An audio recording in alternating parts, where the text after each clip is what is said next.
विक्की कुमार जी। राधे। राधे राधे महाराज जी।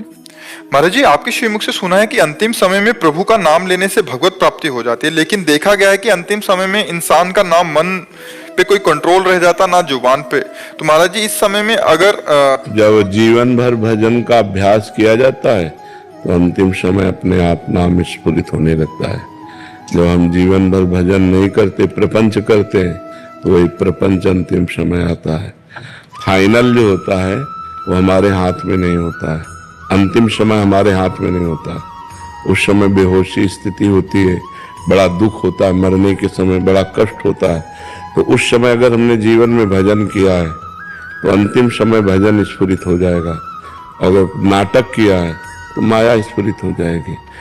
अगर हम भजन किए हैं और हमारी स्थिति ये हो गई कि हम बिल्कुल बेहोश हो गए, मरने का समय, उस समय भगवान उसके हृदय में स्फुरित हो जाते हैं, क्योंकि जीवन भर भगवान का आश्रय लिया, भजन किया, तो अंतिम समय उसका बन जाएगा। जो जीवन भर भजन करता रहा है, जीवन भर अभ्यास किया है, भगवान के आश्रित रहा है, अंतिम भगवान संभाल देते हैं। भगवान कहते हैं उस समय मैं उसके हृदय में मंत्र बनकर, नाम बनकर स्फुरित होने लगता हूँ।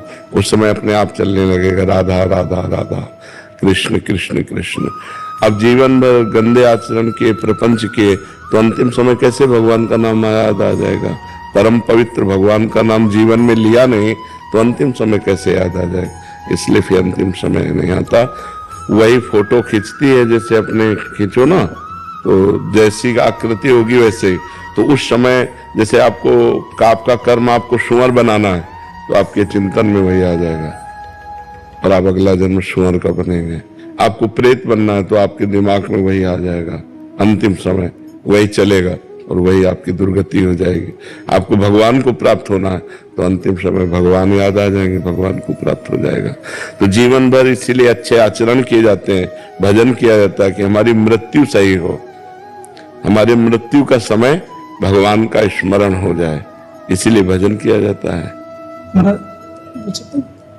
पूर्व में तो बहुत सारा पाप किया मैंने, लेकिन आपके कृपा से तो बहुत जीवन में बदलाव आ गया जी। अब सारा पापाचरण छोड़ दिया हूँ जी। सब ना, आपकी कृपा से बस जीवन बदल रहा है। हाँ, खूब नाम जप करो तो पीछे का पाप भी नष्ट हो जाएगा, आगे पाप होने की संभावना नहीं रहेगी।